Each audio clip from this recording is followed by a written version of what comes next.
Now I'm going to show you the needle method of casting on. You don't need a long tail for this at all.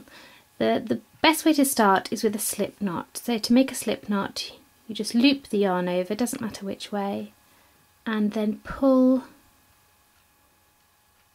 one of the ends through, just a little way so you make a loop.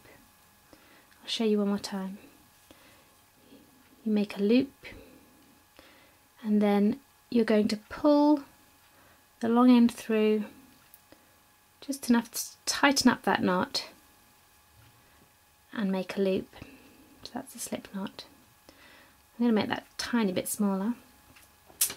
Then I'm going to put that on my left needle. That's because I'm right-handed. Tighten it up a tiny bit more. Okay. With the other needle I'm going to put it in as if I'm working a stitch, so always from the bottom of the stitch to the top. So I've got both the needles pointing the same way. I'm going to take the long end, the end attached to the ball of yarn, I'm going to put it round between the two needles. I'm then going to point the right needle down, as I would do to work a normal stitch. At this point you would normally take it off the left needle. I'm not going to do that. I'm going to pull it slightly, and now I've got the tips of the needles pointing the same way again. I'm going to take the left needle and put it in to the stitch I've just made. All the time I'm keeping the tips of the needles pointing the same way. If I take the right needle out, I've now got 2 stitches on the needle, so I've made 1.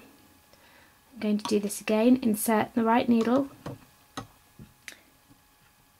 work it as if I'm knitting a normal stitch, so the yarn round the back between the tips of the needles, point the right needle down, okay, and then I'm going to put that stitch I've just made onto the left needle. So bring the left needle round, inserting it so that I'm keeping the tips of the needles pointing the same way, and I've then made 3 stitches. So you can continue in this way until you've worked as many stitches as you need.